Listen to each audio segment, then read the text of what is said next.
You're listening to the Options Insider Radio Network, the home of the Options Podcast. For more quality options programs, visit theoptionsinsider.com or search for Options Insider Radio Network in your podcast provider of choice. Listeners can also access all of our programming through our mobile app available in the iTunes and Google Play stores. Select programs are also available via live stream at mixlr.com/options-insider. That's mixlr.com/options-insider. Don't forget to follow along with your favorite programs and submit your own questions for the hosts at twitter.com/options, stocktwits.com/options, facebook.com/theoptionsinsider, or via questions at theoptionsinsider.com. The Options Insider Radio Network is sponsored by Fidelity Investments. Fidelity's Option Trade Builder tool can help you confidently build an options trade in 3 simple steps. Just choose a strategy, select a contract, and then review the benefits and risks of the trade. Learn more about Option Trade Builder at fidelity.com/options. Options trading entails significant risk and is not appropriate for all investors. Certain complex option strategies carry additional risk. Before trading options, contact Fidelity Investments by calling 800-544-5115 to receive a copy of the characteristics and risks of standardized options. Fidelity Brokerage Services, LLC, member NYSE SIPC. Gold, crude oil, corn, soybeans, and more. With so many tradable products, the futures options market can be an intimidating place. How can you possibly keep track of the latest trading developments across so many different products? Don't worry, we've got you covered. Welcome to This Week in Futures Options, the program designed to help active futures options traders stay on top of this ever-changing marketplace.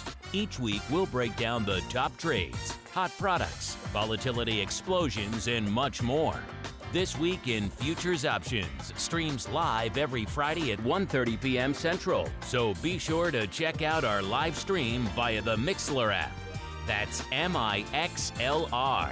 Or join our live chat room at mixlr.com/options-insider. Whether you're an experienced veteran or a newcomer looking to separate the wheat from the lean hogs, This Week in Futures Options has the information you can't find anywhere else. This Week in Futures Options is brought to you by QuickStrike, options pricing and analysis software. QuickStrike offers powerful and flexible options analysis and pricing tools via an easy-to-use web-based interface. View prices on outright options or spreads with comprehensive page-level analysis controls. Build trades, manage risk, or explore historical volatility. QuickStrike has you covered, with market data reports ranging from open interest to the term structure of volatility. QuickStrike is the perfect addition to your trading toolkit. Learn more about QuickStrike at bantix.com. That's BANTIX.com. And don't forget to follow us on Twitter at QuickStrike1. That's QUIKSTRIKE1. This Week in Futures Options is also brought to you by CME Group, the world's leading and most diverse futures and options exchange.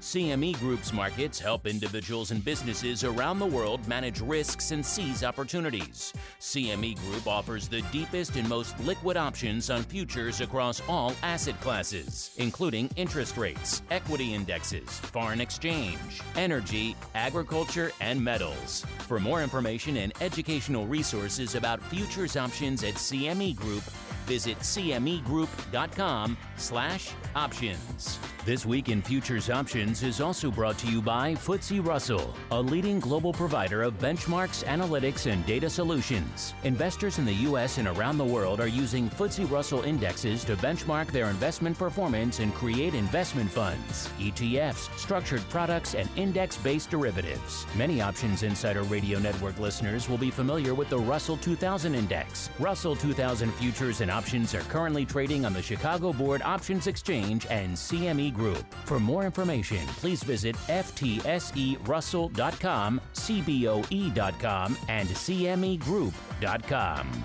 And now, get ready to break down the latest futures options trading activity. It's time for This Week in Futures Options. All right, everybody. That music means we're back live with TWIFO this week in Futures Options, the program where the name pretty much says it all. We look back at the week that was and indeed still is from a futures options trading and trending and analysis and unusual activity, volatility, skew, all that fun stuff. You never know what's going to be on the show, so you got to tune in to find out. My name is Mark Longo from the OptionsInsider.com, as well as, of course, from the ever-exciting Options Insider Radio Network. No shortage of places for you guys to find this fine program. Our website, theoptionsinsider.com. Of course, all of the major podcast outlets, your iTunes, your Google, Stitchers, your Pocket Cast, and all that fun stuff. And of course, CME site has it there as well. A bunch of other spots over there as well. So to search for TWIFO, subscribe, set it and forget it. And if you want to join us live, it's every Thursday, 1:30 p.m. Central. Remember, we moved from Friday about a month and change ago. So down here to Thursday, 1:30 p.m. Central live via that same Mixler link you always use, MIXLR. Grab it once, set it and forget it. Follow us in Mixler. If you are so inclined, you'll be notified when we go live with all of our shows, not just TWIFO. And of course, hit us up. Questions, comments, insights, pearls of wisdom. We do indeed like to hear from you folks out there. You always have such great stuff on your mind. And it's always different stuff than what we think, which is always fun. And joining me on the show today, got to mix a little bit because there's a bunch of conferences going on right now that are robbing me of my co-host listeners. Our old pal Nick from Quick Strike is off at the NIBA, the National Introducing Brokers Association Conference, which is happening right down the street there, I believe at CME right now. I'm not there, of course, because I'm here doing the show. So Nick's over there. I believe Sean has been called forth to scenic and sunny Ireland for the SIBO Risk Management Conference over there as well. They have a European edition of that. So everyone's been pulled hither and yon by conferences, but not me. No, sir. I am here to bring you some TWIFO goodness. And joining me to help me do just that, once again, holding down the CME Group hot seat here on the show. It's kind of becoming a thing with him. I guess he likes it. He's our old pal, Uncle Mike Tusaw from St. Charles Wealth Management. You know, the guys with the fox. Uncle Mike, welcome back to TWIFO Show. What's it been, a couple of weeks? I think so. It's always fun to come back on here. Love the name, love the show, and what's more exciting than talking about options? Nothing in the world is more exciting than talking about options. Since you're here, since you're joining me, Uncle Mike, let's kick things off in one of your wheelhouses. I know you like a little thing called equities. We like to talk about those as well here on the show, kicking things off over there. Obviously, we're seeing a little bit of weirdness. I think you can put it in the markets right now. The markets are rallying. A lot of it initially was on hopes that perhaps a report coming out of the journal, that the trade war may be mitigating a little bit there. Maybe some talks coming from us and China, and then President Trump throwing some cold water on that, saying the Wall Street Journal has it all wrong. We are under no pressure to make a deal with China. They are under pressure to make a deal with us. Our markets are surging. Theirs are collapsing. We will soon be taking in billions in tariffs and making products at home. If we meet, we meet, ? So kind of throwing some cold water on all that. Still, markets feeling a little bit of the love this week, even with hurricanes coming at us and maybe the trade war talks not quite as strong as we were hoping even earlier in the day.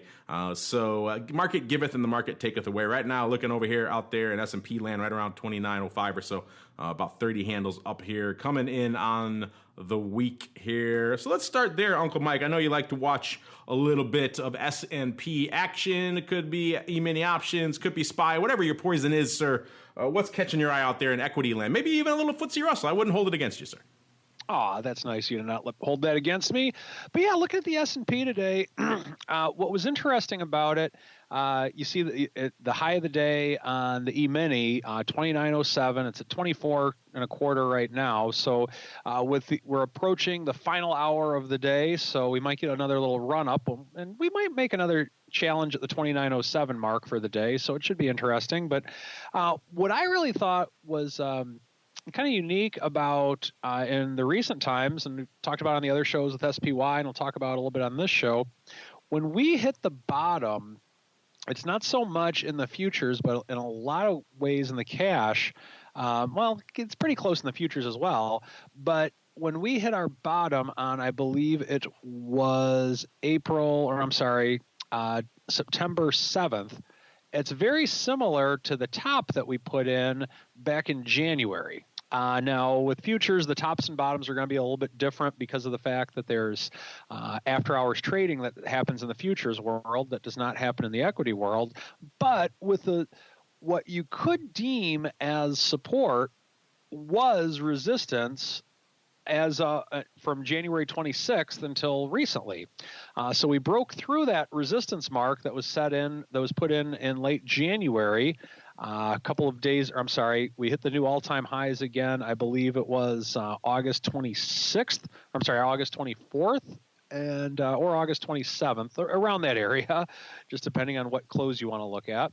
But in looking at that, we broke through, made new all-time highs. Of course, we made the new all-time high, at least on the S&P E-mini, was 2917.5. When we made that, we started to come down. So the market decided at that point that it wanted to have a little bit of a pullback. And the pullback with which it had, it looks a lot like it is bouncing off of the all-time highs that we set back in January. So for those of us who are out there in the bull camp, myself included, this could be deemed as a buying opportunity. And for the time being, it looks like we're in kind of a range with the S&P E-mini, but it's a pretty narrow range. And in order to get through the top of the range, we're only 13 points away, and the top of that range is a new all-time high. So exciting times, to say the least, in the equity market, just from a charting standpoint. And I'm typically not much of a technical guy, but that is something with which I'm noting. On the macro level, with China, if we're not going to have talks with China, if there's going to be a deal, there's going to be a deal, question mark, or whatever the president's tweet said. The fact that he's kind of throwing cold water on it, as you put it, and we're only 10 points off the all-time high. I am a very shameless bull, but that's pretty sign that I personally feel that's a sign of bullishness, to say the least. We don't have a lot of economic news coming out, and we are not in earnings season, so the market obviously is going to do what it's going to do, but those are some pretty encouraging signs if you are a bull in this market. They are indeed. I know you're quite the perma bull, Uncle Mike. I won't hold that against you either here on the show. You know, we need to have some sunshine and optimism to contrast all the many naysayers we have here on the network and negative Nancys we have floating around. I'm looking here right now, Uncle Mike, at the E-mini on the old CME. By the way, you guys can play along at home at cmegroup.com/Twifo. So the ideal way to listen to the show, listeners, grab that Mixler link, listen to it live, and then go to cmegroup.com/Twifo. Or if you're a Quick Strike user, of course, head on over to bandtix.com and log into your Pro Premium Quick Strike over there, and you can follow along exactly what we're doing. But even you freebies and freeloaders out there can listen and generate your own free kind of basic version of the report there. cmegroup.com/Trife will give you a hint of what we're looking at. And Uncle Mike, if you were doing that right now, you'd be looking at the E-mini S&P 500, lighting it up again this week, up about nearly 7% in open interest. So a pretty active week. The indices, obviously mentioned, rally and vol coming in pretty aggressively, multiple points kind of across the board. In this environment, Uncle Mike, let's play a little fun game. Let's mix it up a little bit. I will give you an opportunity to guess. We usually like to profile where like a top 5 big options positions, the hot 5 in a particular product are for that given week. In terms of what traded that week, volume from this week. So big trades, I guess you could say, but it's not all one trade. It's volume on per strike. So if you had to guess this week, what was the big month and strike in terms of options in the E-mini? And there's actually 2 that are pretty close. So if you guess anywhere in either of those 2, I'll give you 2. So month and strike, what do you think it was lighting it up this week, Mr. Uncle Mike? November 3100. Wow. That's very specific. I was not prepared for you to say that. I thought you were going to say, some, front month at the money call or something. It's actually a pretty close dance here with between actually 3 contracts. So the number one with a bullet actually are the 28 half puts in the weeklies expiring today. Almost 19,000 of those lighting it up here today, Mr. Ouch. Uncle Mike. Number 2, yeah, so those... Yeah, those probably ain't happening. I think that's a fair synopsis. You never know what could happen. What we got left in that, but probably ain't happening on those.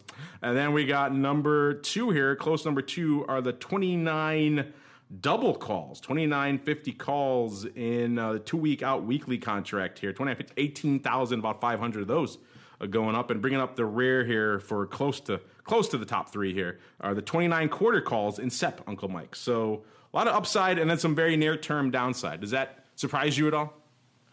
I guess a little bit. I would think that right now, in this lower volatility environment, or the fact that the VIX has come down a pretty decent amount this week, I would have guessed that people would have wanted to lock in longer-term volatility to a lower level and buy some out-of-the-money calls a little bit further out, rather. So I think that that does surprise me that things are so near-term with such high open interest. There are some weird prints. The January 2019 looks like week 3, I think they are. 1,700 puts doing 500 contracts this week. So some little bit longer term beers floating around out there. 2,200 puts also lighting it up in March and June of next year. So you got some funky strikes lighting it up out there. Let's move on over to our friends over there in FTSE Russell land as well for the Russell 2000. And you mentioned VIX, Mr. Uncle Mike, right around got 12.5 right now. So coming off aggressively this week. VIX, of course, at the money. Well, not at the money anymore. Those are the old school days. At the money, plus a bunch of skew going on there, plus some weekly all sorts of stuff mixed into that VIX cocktail now. But it's effectively S&P implied volatility right around 12.5.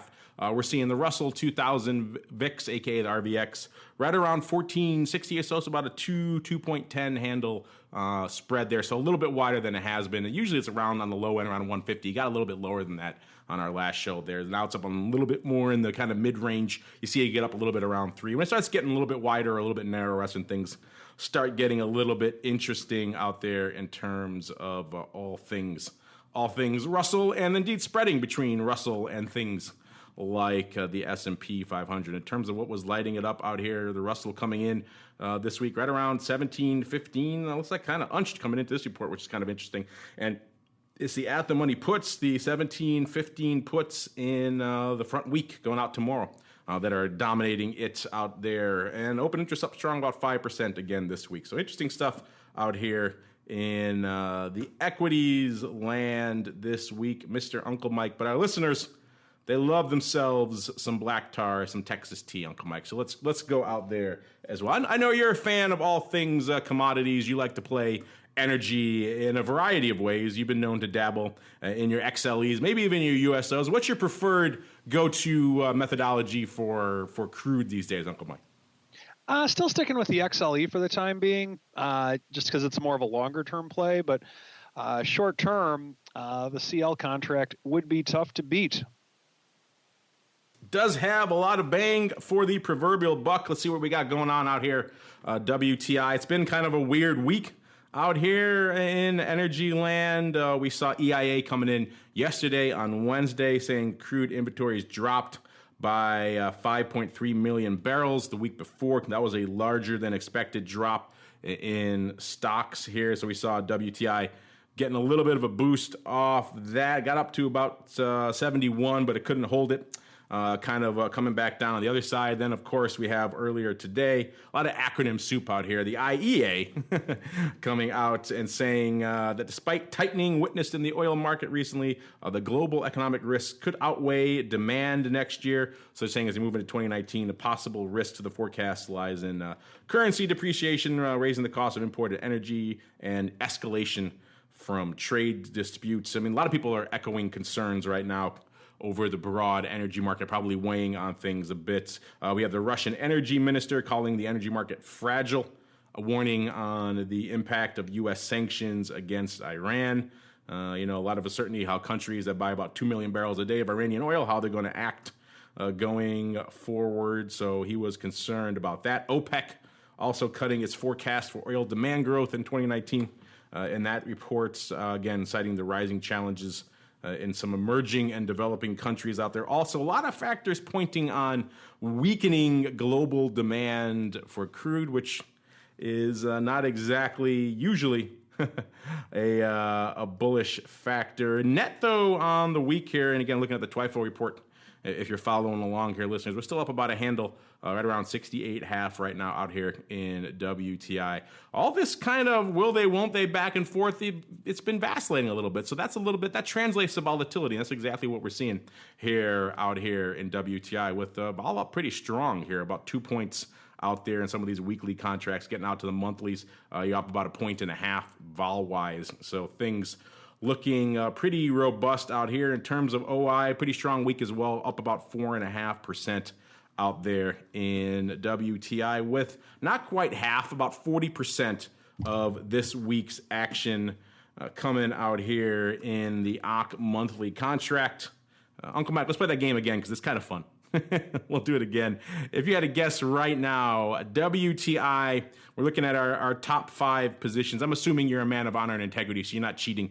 You're not looking at the TWIFO report over there on CMEgroup.com. If you had to guess what was number 1, we're right now about 68.5 coming into showtime at least. So what do you think was dominating the trade this week? Let's think month or week and strike. All right. I will say mid-October, 64 puts. I'm going to predict some bears are out there. Interesting. Again, you're surprising me. Look at you throwing all these curveballs at me. I like it. Good stuff.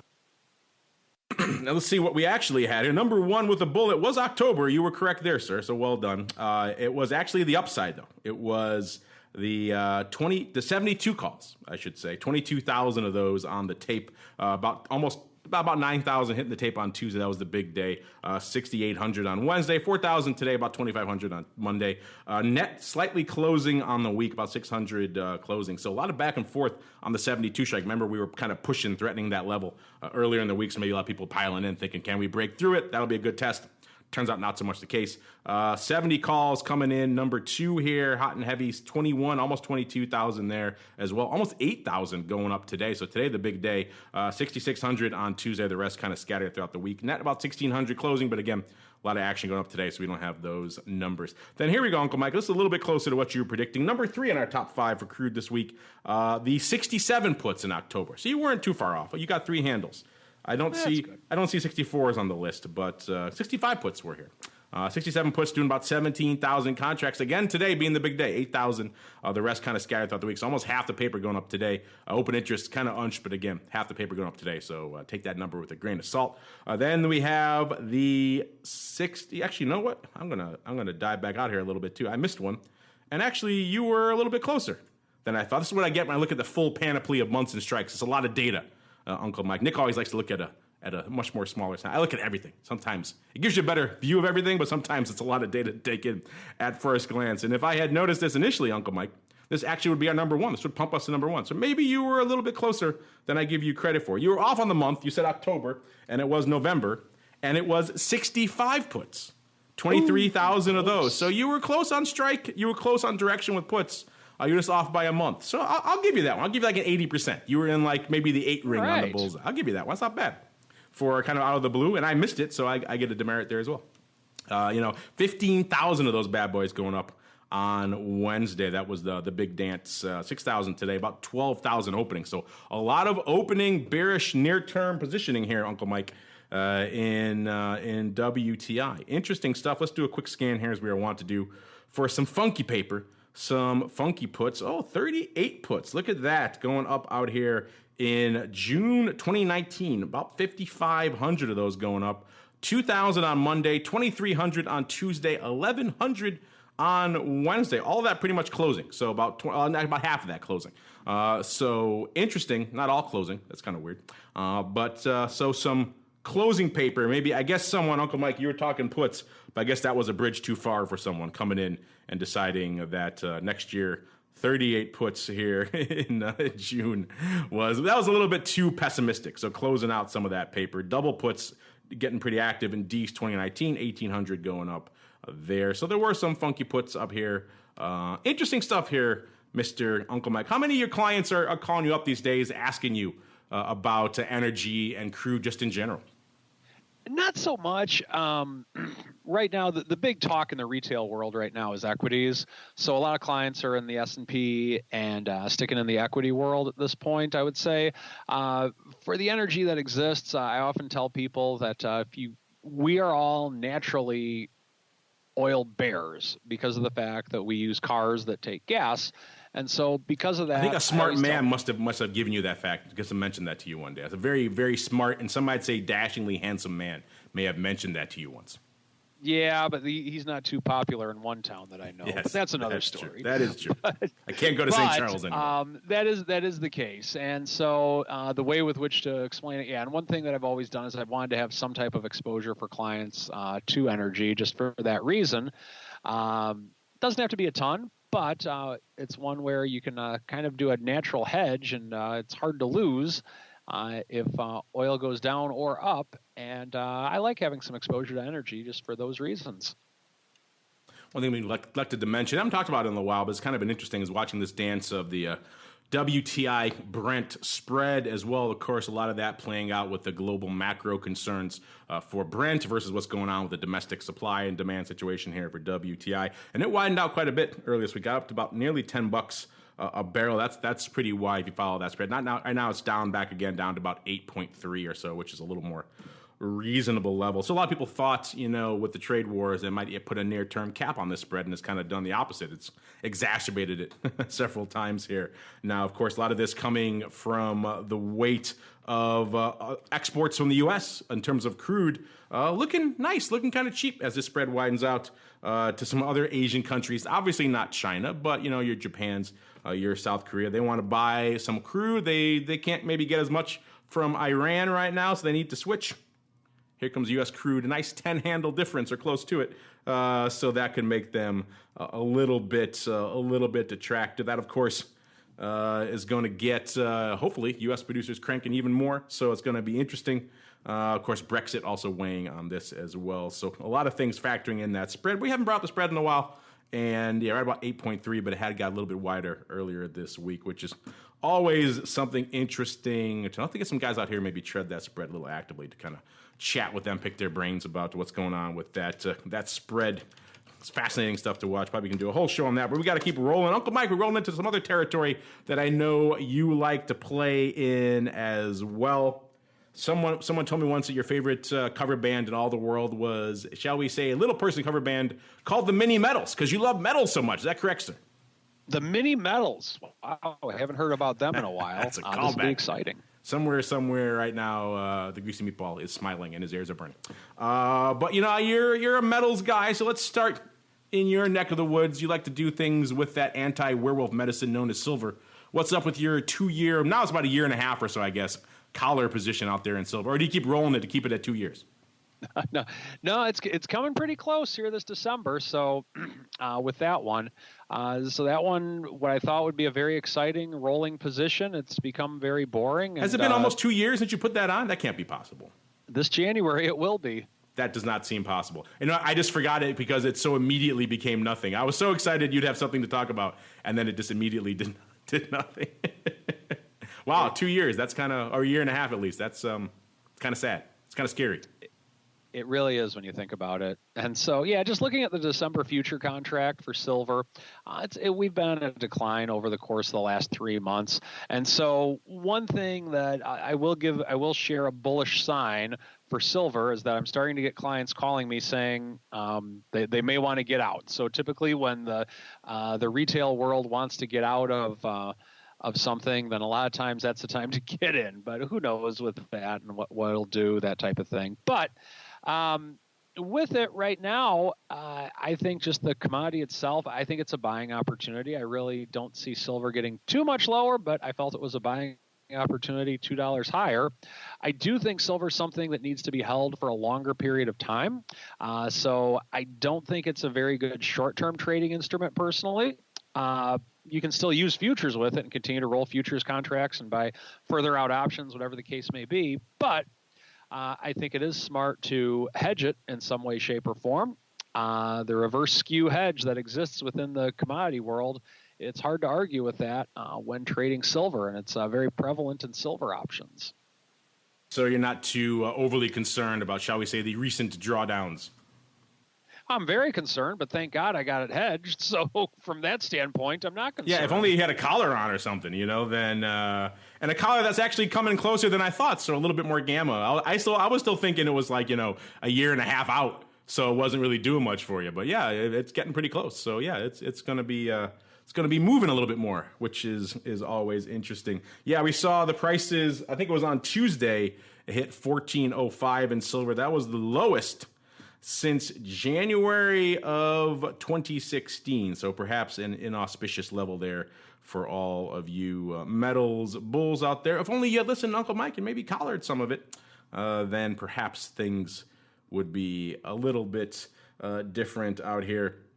Let's pull up really quickly. Don't get a chance to check on them too often. The options over here, they trade as well, obviously, over there at cmegroup.com. And like I said, we're on the week actually up about a tenth of a handle here, about 14 and a quarter. The vol is kind of a mixed bag, nearer term a little bit up. That's more gamma. Obviously, you get a little bit longer term. It's coming off a bit. So let's look at where the action was. Open interest pretty weak this week, only up about 2.8%. So surprisingly, with all these lows, not a huge trading week for silver. This is the product you actually watch more often, Uncle Mike. So we'll play the guessing game here as well. I'll give you a hint.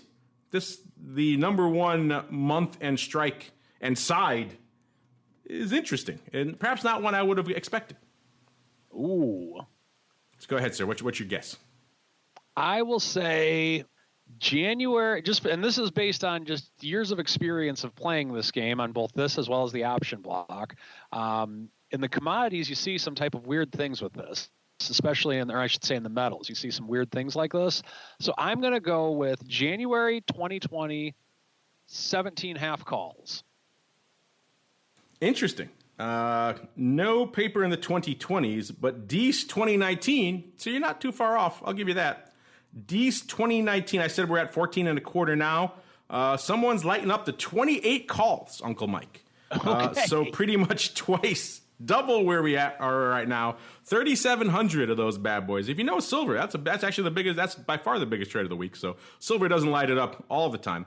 3,700 going up on Monday. 1,100 of that closing, which is weird. So that open interest number, it surprises me. You think that would be all or one or the other, or at least half, but no, 1,100 of that is closing on this. So perhaps someone finally, when we hit that that low since 2016, Uncle Mike, they decided, you know what? Okay, 28 might have been a little aggressive. Let's a little optimistic. Let's close some of that down and maybe put it on a different strike. Also, the 30s lighting it up, 1,500 of the 30s the next day on Tuesday. So it doesn't look like it's related paper, just kind of weird. So 28 and 30 strikes in Dees 2019. Two of our hot strikes this week, Uncle Mike. Would you ever have predicted that, sir? I would not have predicted that. A little bit more reasonable. We got March 16 calls. 1,000 of those lighting it up. That's probably our number 3 out here. Weird paper out here. So I guess we don't talk to silver a lot because things out here are kind of funky. Let's get over here to gold really quickly. The shiny stuff I know a lot of you like to watch, you gold bugs. Big fans, all things gold. The trade talks were kind of dominating it. People thought it might be some good news for gold. We saw the futures creeping higher yesterday. On the talk of perhaps maybe talking on these sanctions today, not so much. Gold right around 1,200 right now, up on the week about 5 handles.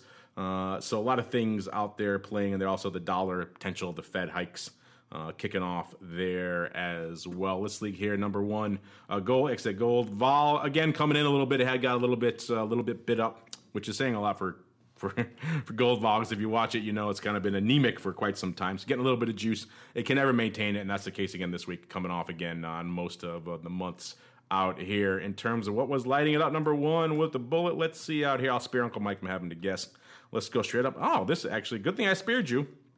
This is another weird one. We get these every now and then, Uncle Mike. This could be Oh, I'll have to check with this one. I don't know if you listened to the show, Uncle Mike, a while back, but Nick and I profiled a very funky, it looked like a bit of a fly with a funky kicker in gold options. It was a Dees. I don't remember the month, but these are Dees here. 2019. Looks like someone did the 2,000, 2,500, 3,000 fly with a bit of a kicker at the 3,000 strike. This is all opening, though. That's what's interesting about this. 7,500, Uncle Mike, of the D's 2019 2,000 calls in gold, which if you're not following along is about 750 handles away from where the future is right now. So a wee bit out of the money.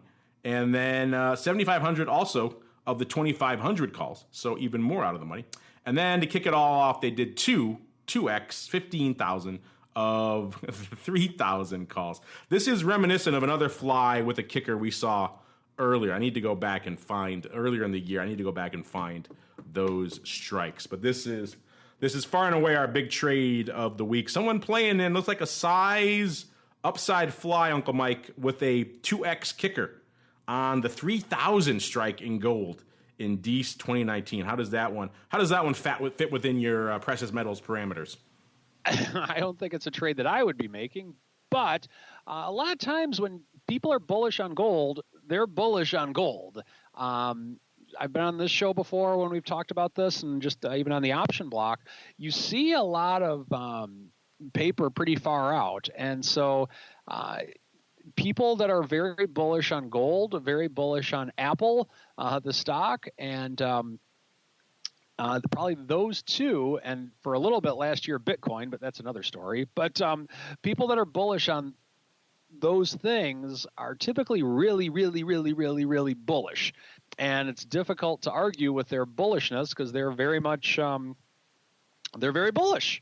So when you see paper like that going up, a lot of times my theory is that someone that has bought a lot of physical gold, maybe they just discovered what options are, and they went to the local futures broker and said, I want to be bullish on gold. And the futures broker will say something like, well, you can buy this call spread, you can do this, that, or the other.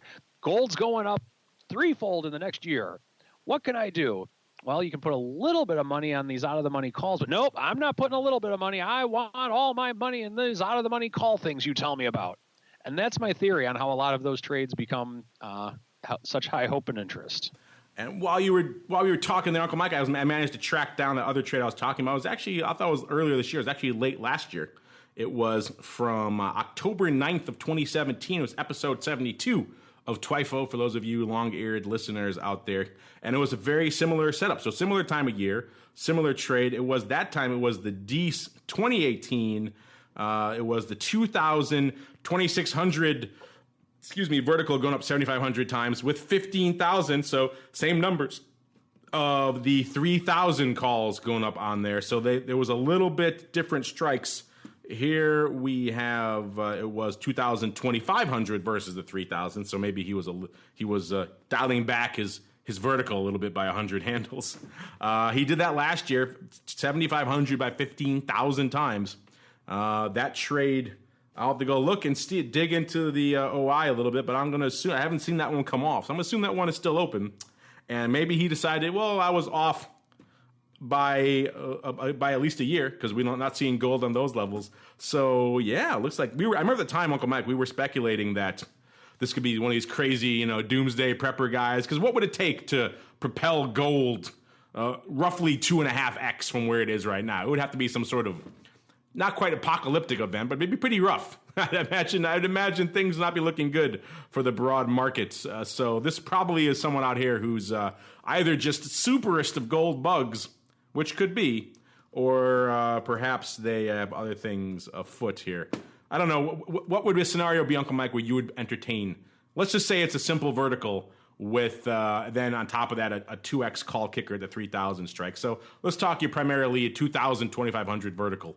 What would it take to think you'd make that thing pay off? I would want, let's see, I would want to be inside the Pentagon in the Situation Room, or I guess that's at the White House, inside the White House in the Situation Room, and know that some type of major military action is about to happen. And if that were the case, I would have to, number one, go to the dark side and become an illegal insider trader and break the law. But should I want to do that, that would be a scenario with which I would think that would be a good trade. So you'd have to break the law for it to be a good trade, in my opinion.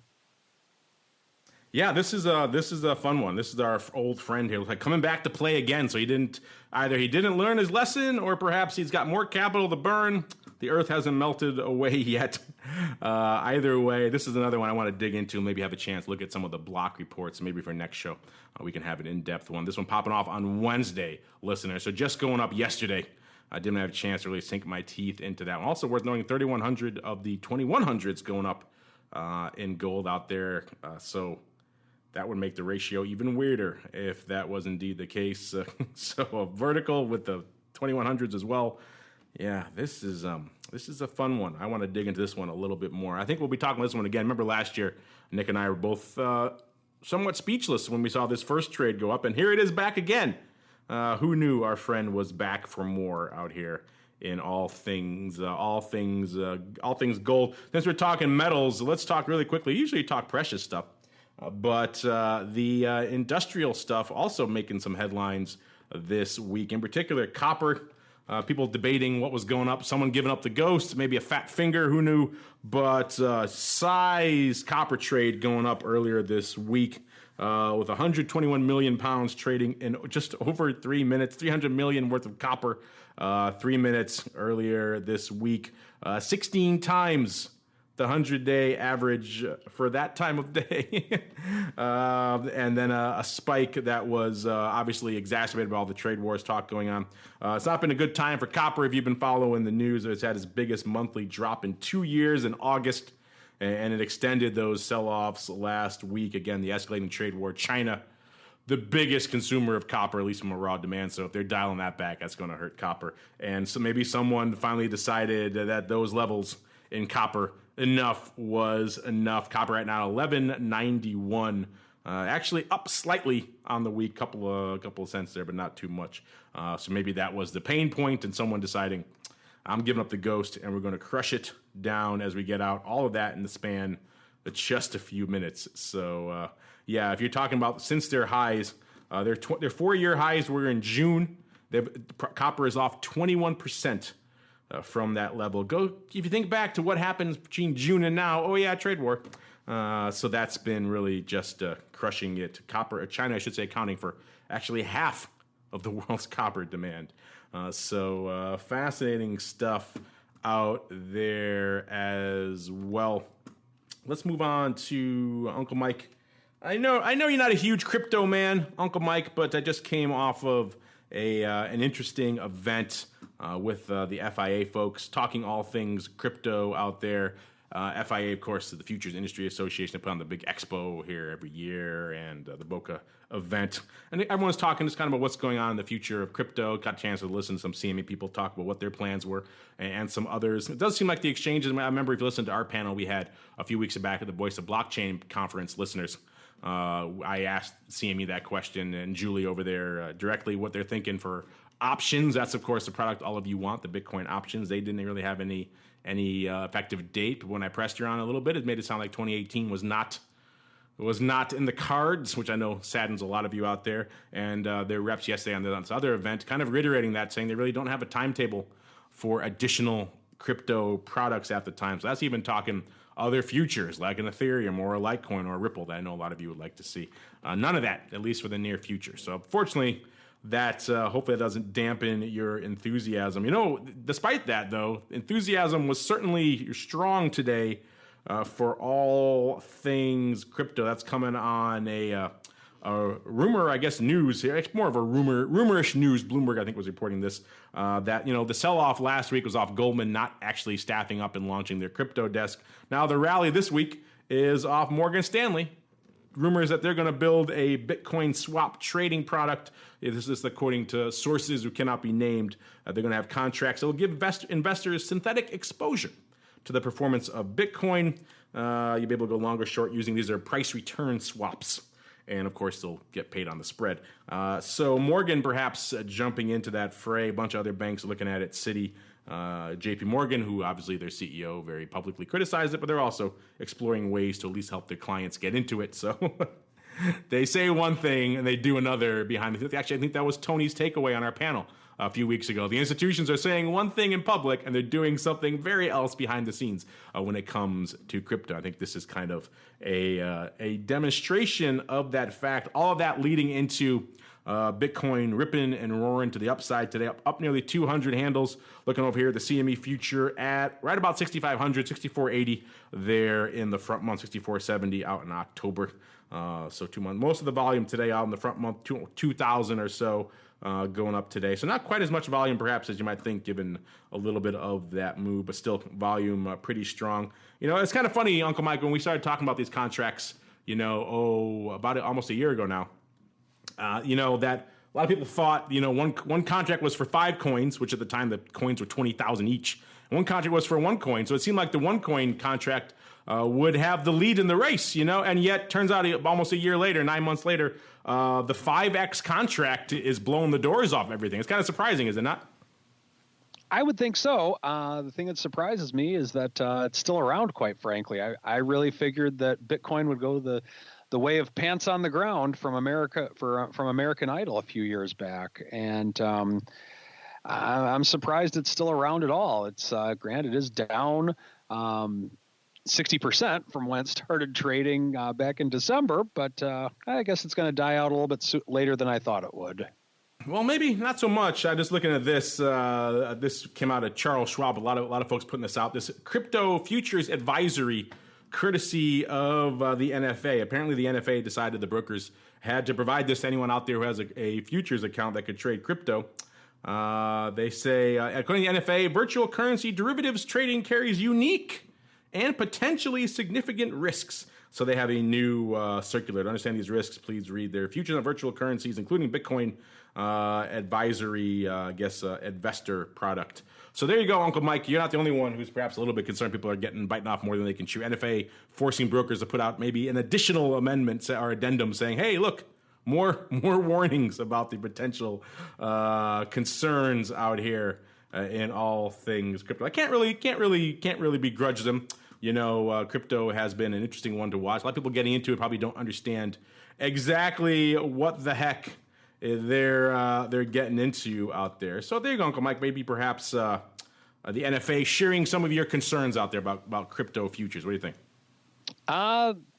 Apparently so, but in the meantime, they're happy to have a tradable product. They typically do a good job with things like this, but like I said, my concerns are still there, that they have been ever since the whole Bitcoin thing came out late last year. And really quickly, I'm touched on ags in a little bit. So I'm going to go back into the ags. Let's look at our old friend corn. Talking about soybeans a lot. So let's talk corn, mixing it up a little bit. They rebounded a little bit, corn futures today, but they had a big hit on Wednesday after hitting near a 2-month low. Of course, the crop report, U.S. output above what the market expected. So all that driving it down. As we're looking at it right now, 350 out there in the corn contract, off about 15 handles net on the week. Vol kind of a mixed bag out here as well but off actually a lot in the longer term contract, which is kind of interesting given the fact that we're in kind of sell-off mode. Open interest up about 3.2%. So maybe some of this sell-off not quite terrifying people as much as it might seem, given the fact that the volume isn't super heavy this week. About half of the paper going up in this DEES contract here. Number one with the bullet. I remember I said we were at about 3.5 in the front month future there, listeners. The 380 calls in DEES lighting it up here this week to the tune of 31, almost 32,000. The lion's share coming yesterday again on the heels of that big number out there. 23,600 going up yesterday. That was closing of about 10,000, only about 3,500 going up today. So net size closing on the week, about 8,000 of those 380 calls were closing. So after the report, people perhaps deciding to get the heck out of Dodge. After that, we've got 360 puts, about 21,000. Again, the lion's share. Actually today, 8,500 going up today, 8,300 going up yesterday. So outpacing the report day here today on the 360 puts, about 3,000 of that closing as well. So not surprising, after a big event, you see some post-event closing going on out here. Let's see if any crazy strikes, 370 calls, 340 puts. Mostly stuff you probably would expect to see out here. Just looking here really quickly. Yeah, no funky 440 calls out back in next year, but that's pretty small. So not a heck of a lot of of the funkalicious nature out here in corn this week. But I wanted to bring it up. I know a lot of people have been hitting us up to do a little bit more ag love and mixing it up. Can't talk beans all the time, so talk a little bit of corn. Speaking of talking about things, let's see what you guys have on your mind, because it's time for some of your futures options feedback. It's time for your questions, comments, and insights. It's time for Futures Options Feedback. Submit your questions at twitter.com/options, facebook.com/theoptionsinsider, stocktwits.com/optionsinsider, or via questions@theoptionsinsider.com. You can also submit your feedback via our Options Insider Radio Network mobile app, available for iOS, Android, and Kindle Fire devices. You can even ask your questions live every Friday at 3 p.m. Central via our Mixlr chat room. So grab the Mixlr app or just search for Options Insider at Mixlr.com. That's MIXLR.com. All right, Uncle Mike, hope you got your question answering pants on today. We got a bunch here all over the board. So any of these questions strike your fancy? Should I just dive right into it, Uncle Mike? Dive right in. And I did not wear the pants. I wore the shirt today. So hopefully that'll work. Question answering shirt. That also, as long as you got pants on of some kind, I guess we're good here. Of course, it is a radio show, so if you need to go pantsless, we won't hold it against you. Just don't tell anybody out here. All right. Here's a let's go with this one. Varga wants to know. Interesting question. I'm not sure if there really is an answer, but that's why we discuss these things. She or he asking, which strat should futures options traders learn about and focus on first? That's a really good question. That's one I need to ponder, because, if you're talking equities, the skew is usually the same, and equity options and index options, so you can kind of focus on some particular strategies that have a similar kind of way they perform. If you're going to sell a bullish risk reversal in an equity option or an index option, it's going to have similar kind of characteristics and things like that. And collars all kind of work in a similar fashion. Futures options doesn't really have that, because every product is its own unique beast. And the skews, as we've said many times, are all over the place on these different products. They could be bid to the upside. It could be bid to the downside. And the same product could be a smile. So it's going to change things up. So that makes me reticent to come out and say, like, oh, you should only be doing collars, because that's not the case in every product. Even some product, I remember we were talking about soybeans on this show not too long ago, about a year and a half ago or so, and they were ideal setups for collars out there back then. The puts were cheap, the calls were super rich. You could actually get those collars off for credits or even money. It was a great scenario. Long the future, long the put, sell the call. You're doing really good. You had a smile on your face. These days, I would not recommend a similar thing in soybeans, or if you had some protection, hopefully you had it on already. It's kind of maybe a little bit dicey to put that on now. So it's all is a long way around, Uncle Mike, to I'm hard pressed to think of anything in the futures options world that would be different than you need to learn about in the equity options world first. The same things apply. Learn what a covered call, learn obviously your Greeks, all that kind of fun stuff, basic strategies, verticals, covered calls, collars, risk reversals, that kind of thing. If you learn that stuff, you're pretty well set. Then you have to just obviously familiarize yourself with the product you're going to trade on the futures option side, and more importantly, what that volatility, what that skew is out there. And if you got a handle on that would probably inform you, I would think, of which strategies are appropriate at what time. Would you concur, sir, or is there maybe something that's leaping to mind? I know you're a fan of collars. Maybe you want to argue for the collar. You could, but I think step one, what I would do is I would paper trade the underlying. Go long, go short, just so you can kind of get a feel for it and understand what it is per tick that you're actually risking. So let's just take the S&P mini, $50 per point, meaning if the S&P goes up 10 points and you're long, you make $500. If it goes down 10 points and you're long, you lose $500. And then, of course, the opposite is true if you're short. So I would suggest actually just trading the underlying on paper before you did anything with options. Now, at that point, once you get a feel for the tick values, the point values, and that type of thing, I'm a fan of doing verticals just so you can get a feel for it. There's some things that verticals will work better than others. And like you said, skews are different on every product. But in the world of the S&P Mini, where I spend most of my life looking at the S&P 500, I think that just learning to do verticals, if you are a directional trader, would be a good first step. Of course, after that, if you don't want to be directional, then you need to learn about butterflies, condors, things like that. But if you're looking to be directional, I like the idea of paper trading the underlying first for a time. What that time is, every individual is different. And then from there, work your way into verticals and then try and become a little bit more exotic should you choose to. Or if you're just making money on the verticals, don't mess with it. So that's kind of my thought on it.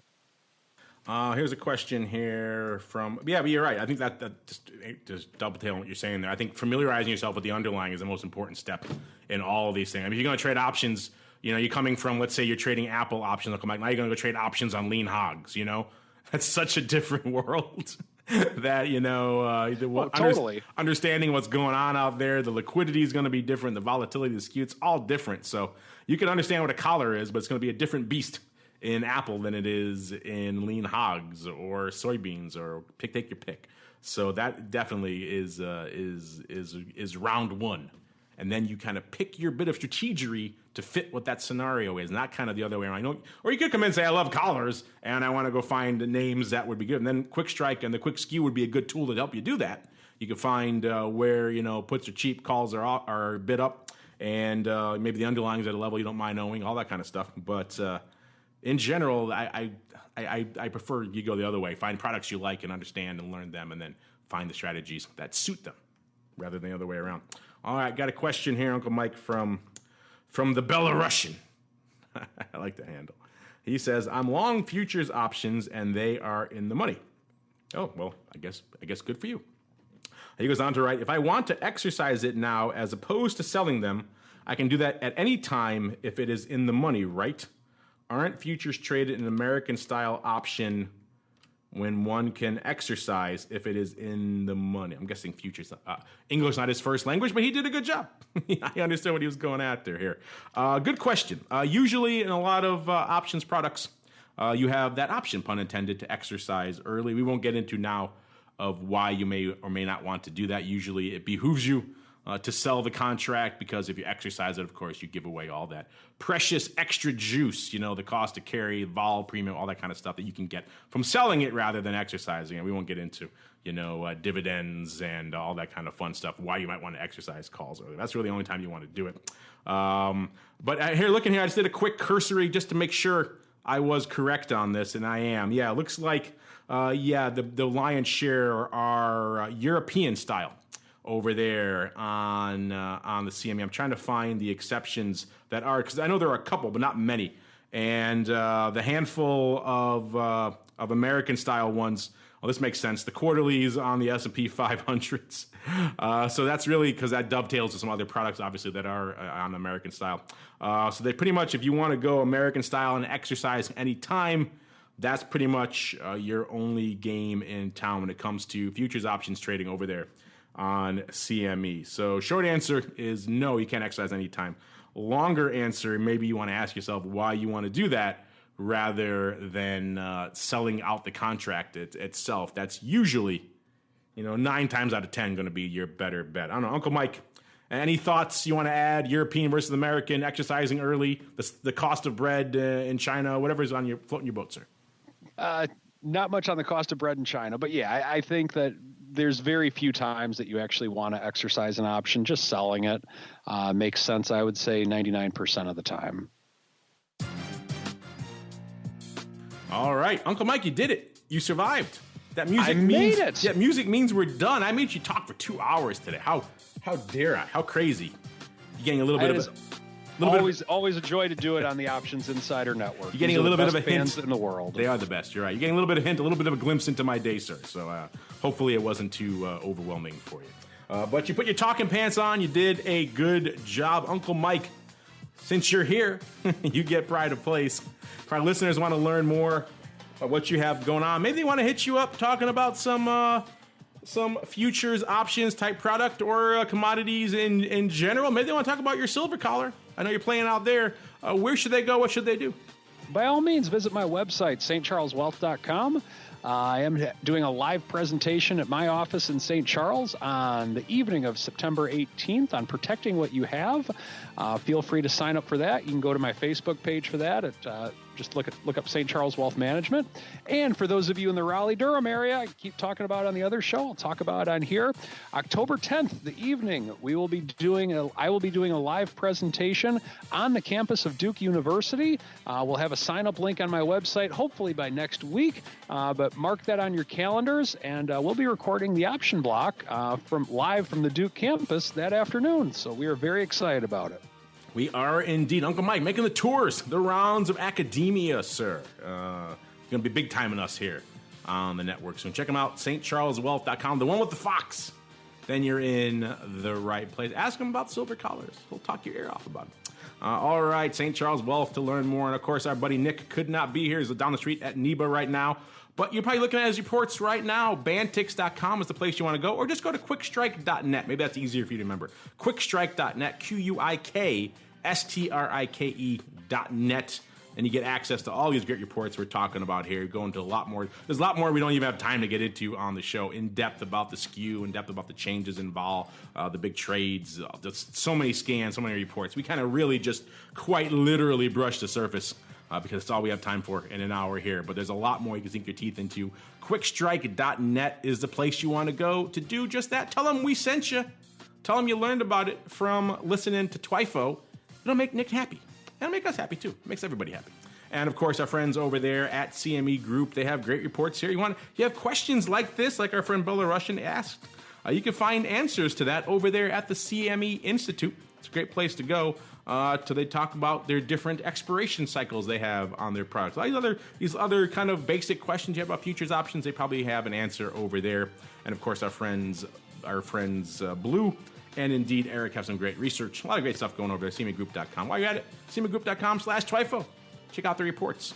They're fun reading. And, of course, last but not least, don't forget our friends over there at FTSE Russell. Give them a follow on Twitter at FTSE Russell, FTSE Russell, or go to FTSERussell.com. They have a lot of great data on benchmarking, smart beta, passive versus active, all kinds of great data and research you can use when you're trading your own equity options out there. And on behalf of Uncle Mike and Nick and Sean, who couldn't join me, and our friends over there at CME, and indeed myself, I want to thank all of you out there for downloading, streaming, subscribing, sending in such great questions. Keep them coming.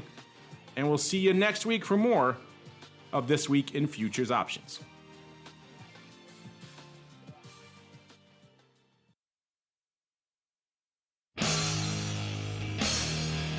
The preceding program was a production of the Options Insider Radio Network. For more quality options programs, visit www.theoptionsinsider.com or search for Options Insider Radio Network in your podcast provider of choice. Listeners can also access all of our programming through our mobile app, available in iTunes and on Google Play. Don't forget to follow along with your favorite programs and submit your own questions for the hosts at twitter.com/options, facebook.com/theoptionsinsider, or via questions at theoptionsinsider.com.